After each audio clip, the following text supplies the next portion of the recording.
Hey, welcome to Manila Updates TV. Please subscribe and press the bell icon for more updates. On December 15, 2025, the Rock's Hansando glided into Manila Bay, its gray hull gleaming in the morning sun. The ship's arrival was not just a matter of routine navigation. It was a moment meticulously planned, every detail considered, from the timing of the sunrise to the angle at which the vessel approached the harbor. The city's skyline shimmered in the background, bearing silent witness to a new chapter unfolding on the water.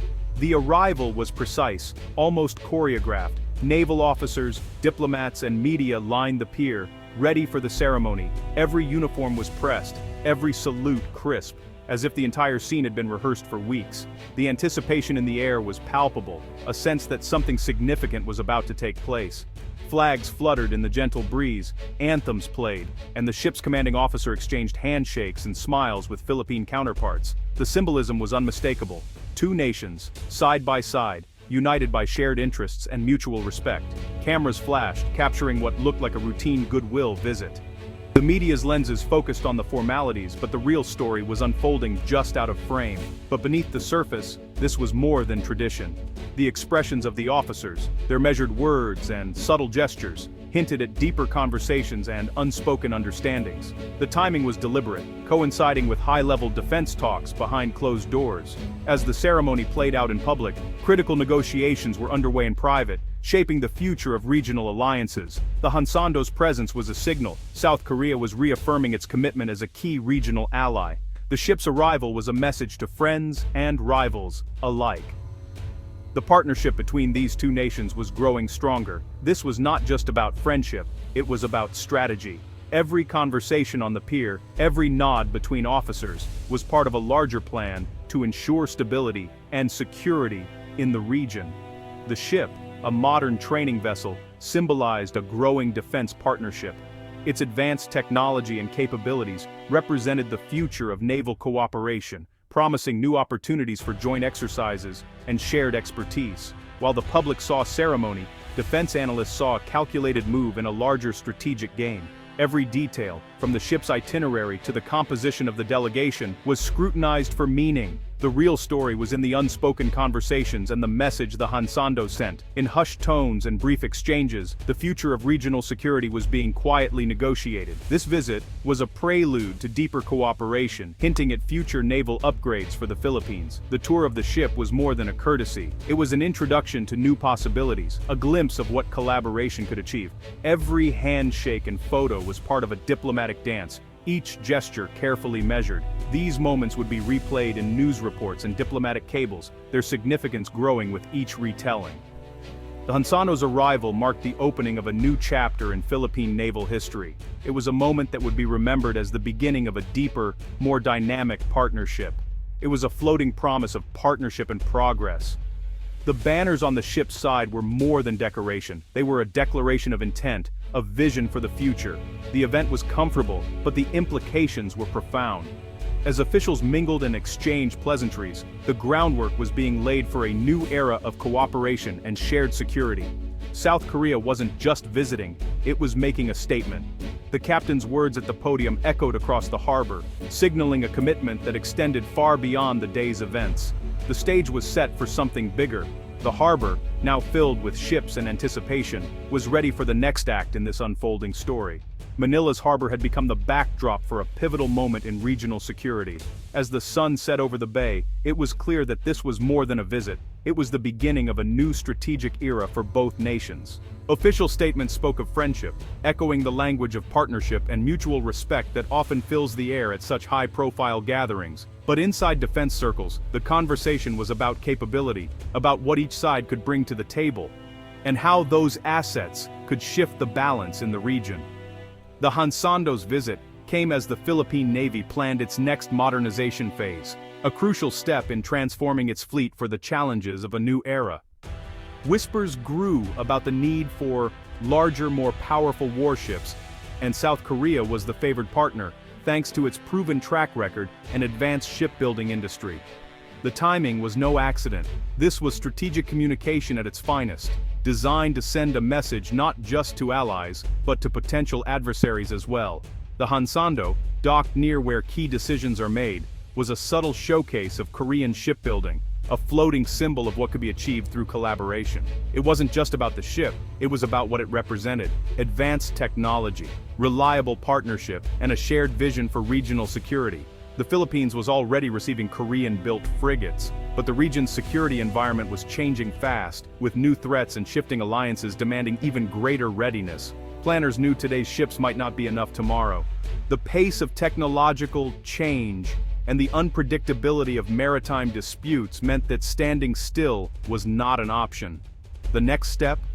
Bigger, more capable vessels, destroyers or advanced frigates that could project power, defend sea lanes, and deter aggression in contested waters. The Hansando's visit was a curtain raiser, building momentum for future acquisitions and stirring public interest in the Navy's modernization journey.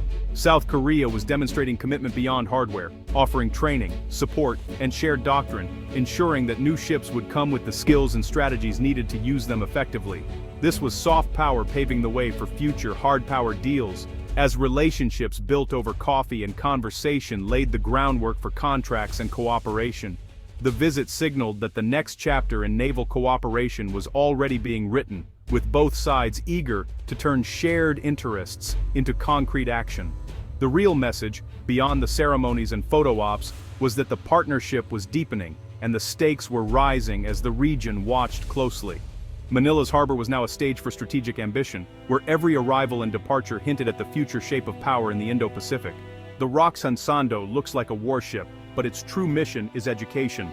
Inside, it's a floating university, classrooms, simulators, and living quarters for cadets. Its power isn't in weapons, but in training the next generation of naval leaders. Cadets practice navigation and tactics in advanced simulators, gaining hands-on experience at sea. The ship's size allows for long voyages and even medical facilities for humanitarian missions. Sending a training ship, not a destroyer, was a deliberate, non-threatening gesture. It emphasized partnership and development over military might. South Korea was investing in people, not just hardware. The Hansando's visit was a lesson in building modern naval partnerships. It was a demonstration of commitment to the future leaders of the Philippine Navy. Training ship visits are powerful tools of naval diplomacy. Unlike warships, they foster collaboration, not intimidation. Cadets from both navies train together, forging bonds that last entire careers. These relationships become invaluable in times of crisis, enabling swift cooperation. Training cruises also showcase doctrine and technology, building trust in Korean systems. For the Philippines, acquiring Korean ships means gaining a partner, not just a product. These missions lay the groundwork for deeper defense ties, intelligence sharing, joint patrols, and more. The Hansando's visit was a soft power offensive, strengthening human connections. It was a deliberate move to build trust and set the stage for future agreements. The real impact, a foundation for long-term alliance. The Miguel Malvar-class frigates are the centerpiece of the Philippine Navy's modernization. Built by Hyundai in South Korea, they're based on proven designs and packed with modern systems. But Korea's philosophy goes beyond selling ships. They offer scalable, upgradable platforms. This fitted for but not with approach lets navies start strong and grow capabilities over time. It's about building long-term relationships, not one-off sales. The Malvar class is just the beginning, a foundation for a more powerful fleet. South Korea acts as mentor, not just supplier, guiding the Philippines into modern naval warfare. The partnership is designed to endure, evolving as needs change. These frigates are the first step in a journey, not the destination. The Malvar-class frigates are a leap forward, but new challenges demand more. Endurance is key. Larger ships can patrol longer in the vast South China Sea. Enhanced air defense is critical as threats from missiles and drones grow. Bigger vessels can carry advanced radars and more missiles, protecting entire task forces. Command and control capabilities expand with size, enabling complex operations. The goal isn't prestige, it's about meeting real security needs. The next logical step: acquire ships that can stay longer, defend better, and lead more effectively. South Korea is ready to deliver that next evolution. Moving from the Malvar class to larger warships is an evolution, not a leap. Future destroyers, based on Korean designs, would share systems and layouts with current frigates. This commonality slashes training time and costs. Larger ships mean more missiles, better radars, and expanded helicopter facilities. The transition is about scaling up, not starting over. Each new class builds on the last, creating a sustainable modernization path. Sailors trained on Malvar frigates will crew the next generation of ships. The partnership delivers not just ships, but a coherent long-term fleet plan. The Philippine Navy's future is being built step by step, with South Korea as guide. The Philippine-South Korean partnership grew through incremental steps, not giant leaps. It started with small projects, retired corvettes, then landing docks, each building trust. This gradual approach allowed both navies to learn, adapt, and establish reliable support systems. By the time the Malvar-class contract was signed, collaboration was proven. The Hansando's visit is another step, focusing on the human side of the alliance.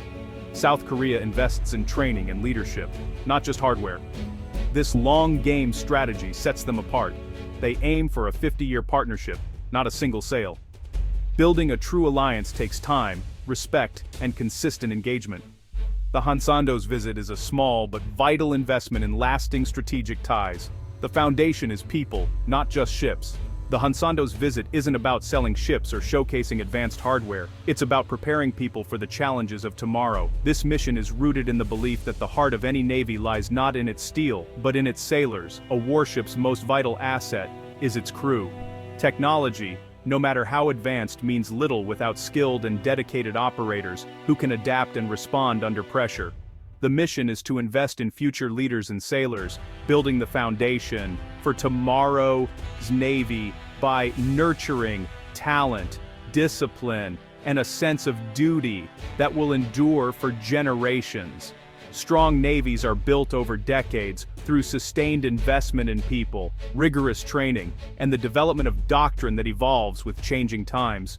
The Hansando's arrival is a gesture of support, a symbol of friendship, and a valuable opportunity to forge professional bonds that transcend borders.